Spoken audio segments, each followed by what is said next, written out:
Hi guys! So, it's already 15 minutes before 5 and pupunta tayong Baguio ngayon. Hindi ko to pinlano. I mean, talagang naisip ko lang kanina kasi nga kahapon dapat aalis ako and yun nga magpapa-change oil dapat, magpapa-check ng sasakyan. Kaso nga lang walang kasama yung nanay ko kaya sabi ko next time na lang or bukas.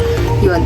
So kanina, nagising ako ng alauna, maghapon ako natulog. Then nagising ako ng alauna ng madaling araw.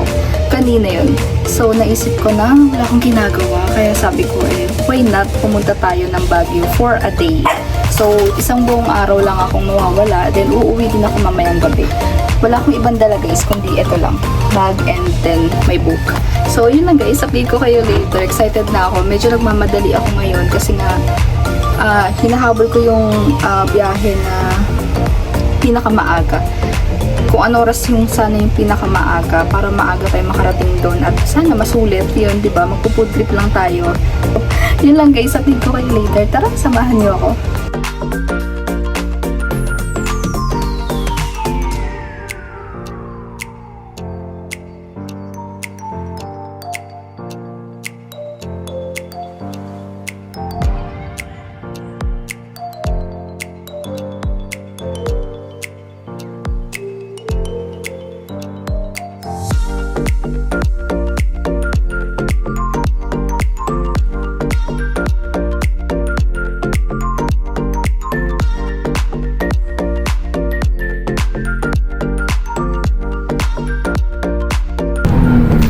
Hi guys, so it's already 5:30 AM. Sakto nakarating ako dito sa terminal ng Victory Liner. Bali umaandar na siya agad. Pagdating ko, buti na lang nakahabol kasi nga eksakto kasing 5:30 aalis yung bus. And ayun, so I'm very excited and first time ko talagang pumunta ng Baguio na walang kahit anong dala.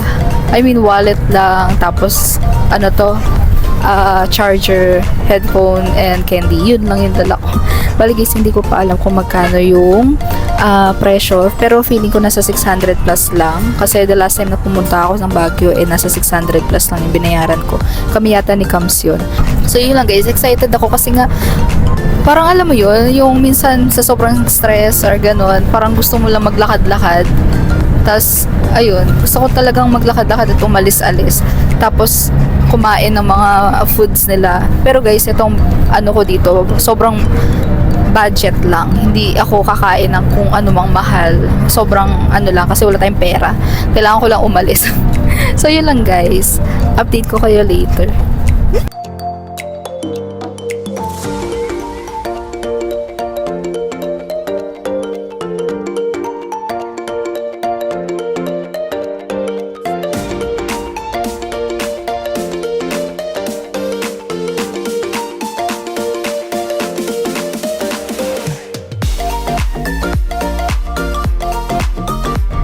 Hi guys, it's already 6:40 AM today and nandito na ako sa Mexico, Pampanga. Bali, itong bus na to medyo maalog kumpara dun sa mga bus na nasakyan ko na Victory Liner din. I think last year, nung pumunta kami ni Camille. And actually guys, dapat ang sasakyan ko is Royal Bus, yung pwede kang humiga.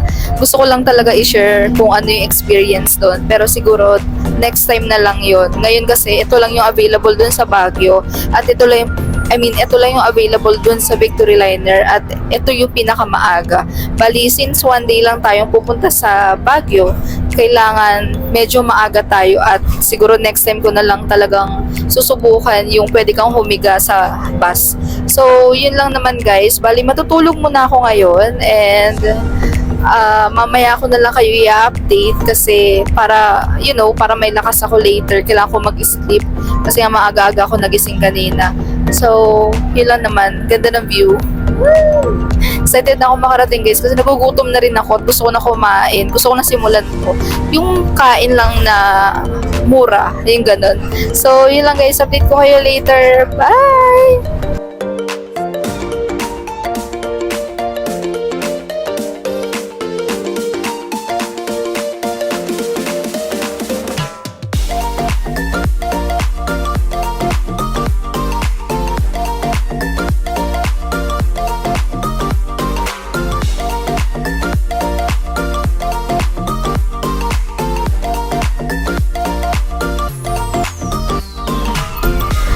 Hi guys, so it's already 10:20 a.m. and nandito na ako sa Baguio. Medyo napaaga kasi nga approximate kanina nung umalis tayo sa Cubao is 5:30 and ang tinatansya ko talaga ay nasa 11. Yung 11 tayo makakarating dito. Pero kanina pa kasi ako nandito. Actually, nandito na ako agad sa Baguio, mga 9:45. And now, nag-search pa kasi ako, umihi, ganyan, kaya ngayon ako nakapag-vlog. So, ang first stop natin ngayon is pupunta tayo sa Tanaw lang. Tanaw sa Alang. Magkakape muna tayo and mga 3 coffee shop yung pupuntahan ko ngayong araw to try kung ano yung mga coffee shop nila dito, kung ano nila sa mga kape. So, this time, actually, napag-desisyonan ko na hindi muna ako uuwi ngayon. Nagpaalam na ako sa nanay ko. Una kasi ang sabi ko, mag-exercise lang ako. Pero hindi ko sinabi kung saan. Kaya sabi ko, mabukas na lang ako uwi kasi nga, para pumayat man lang ako. Charis. And guys, ayun nga, nakapag-book na ako kanina. Actually, ngayon lang ng hotel na pag-i-stayan ko later mamayang alas 2 ang check-in. Malapit lang dun sa night market. So, this is a tipid trip guys kasi wala akong ibang gagawin kundi wala lang. Kakain lang ako ng mga street food nila dito and yun lang naman. So, update ko kayo later guys. Bumubulong ako kasi nahiya ako mag-vlog.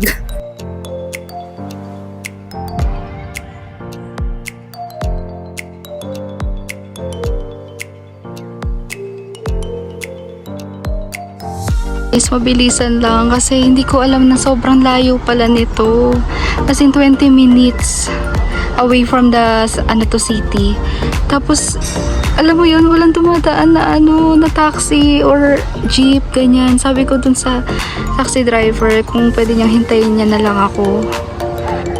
Ay, hintayin niya na lang ako kasi hindi ko kaya, baka wala akong masakyan pabalik. So, ang bill ko papunta dito is 185 from Victory Liner. So, ang mahal. Pero worth it naman yung hindi nga lang ako nakapag-stay.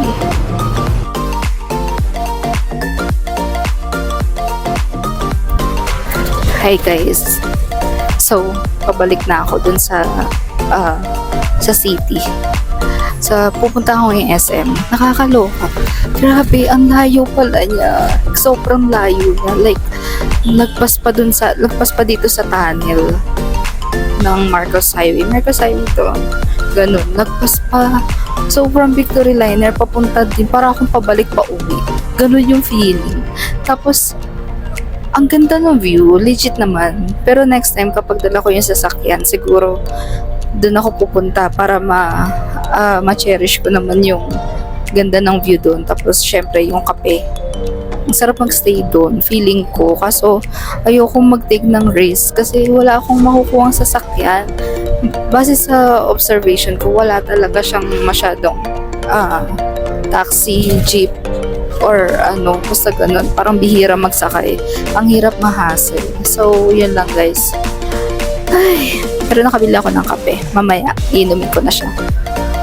Bali yun nga, nagpaantay ako dun sa taxi driver na hintayin na lang ako. Tapos binilang ko na lang siya ng coffee para hindi nakakahiya. So, yun lang guys. Hi guys. So, nandito na ako sa Burnham Park. Dapat pupunta ako ng SM. Kaso, yung bill ko sa taxi, it's 200 pesos na. So, papunta is 200 pesos. I guess 185. Pero ang binayad ko is 200 pesos. And then, so, another 200 pesos that cost 400 pesos balikan. So, it's not worth it. Yeah, worth it ang view, worth it ang keme, yung pero yung pamasahe, sobrang layo niya dito, like 20 minutes. Pauwi na siya, lagpas pa siya dun talaga sa tunnel. So, feeling ko talaga pauwi na ako. So, yun lang naman guys. Bali, dito muna ako mag-i-stay habang nag-wait ng alas 2 para pumunta dun sa hotel. Pag-i-stayan ko kasi mamaya magna-night market ako para matikman yung mga food nila. So, yun lang. Bye!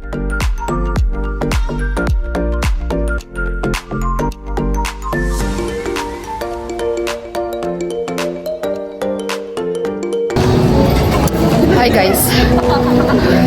Maganda exercise to sa akin. Kasi parang ilang linggo talaga ako din naglakad. Sobrang busy ko sa work. Hindi ako nakakalabas. Tapos, ngayon lang ako makakapag-vlog ulit.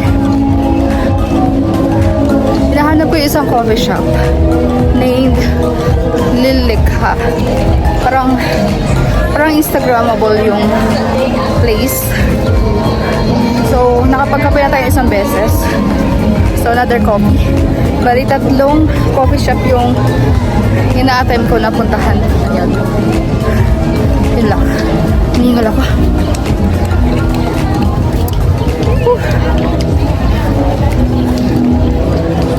Big pain. Dami tao.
Hi guys! So, andito ako ngayon sa Lilikha.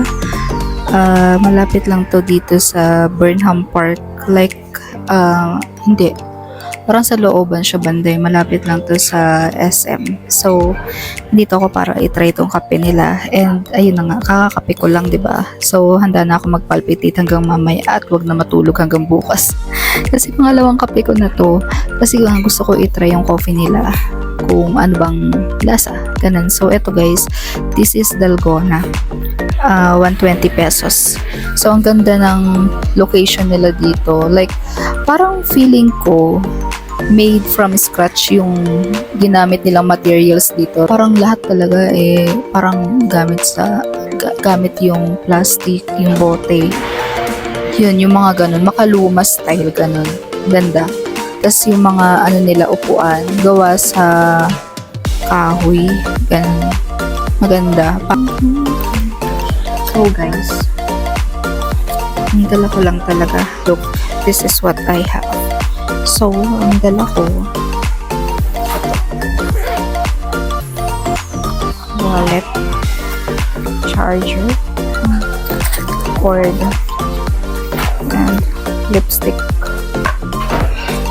headphone, Cremeless, mint, probiotics kapag ikaw ay masakit yung tiyan. Gamot.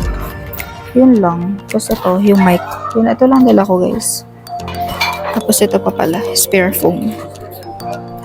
Kasi mahirap na baka tayo ay malobat.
May phone,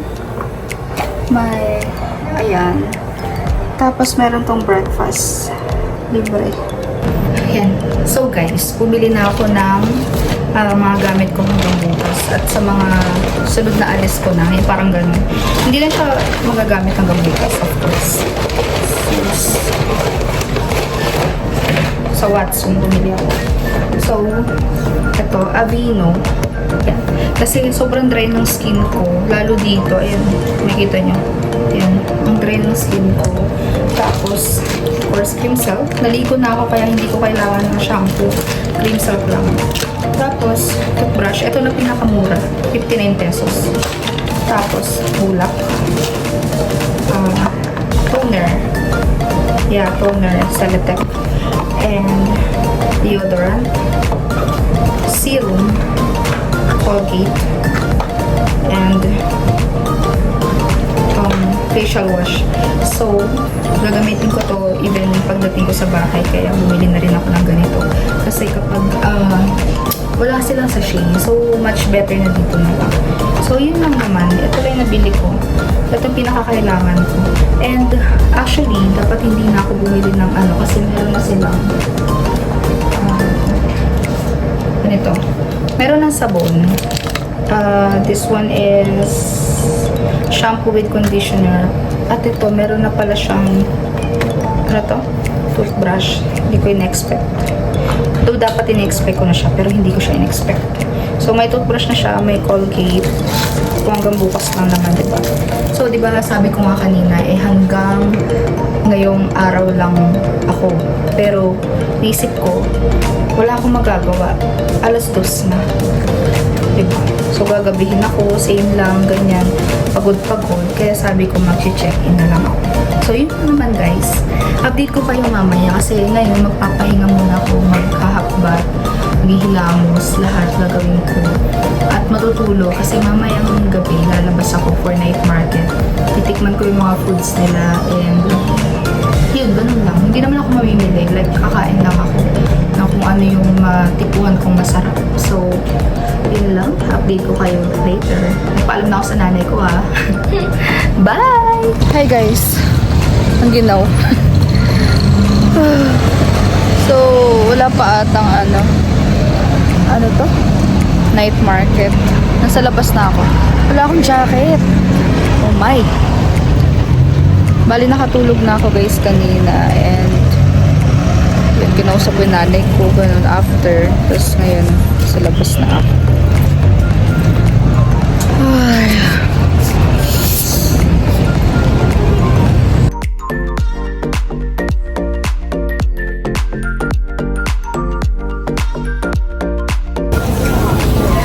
Grabe, di mo alam ano masarap. Ano kakainin? Parang gusto ko lang na normal na pagkain.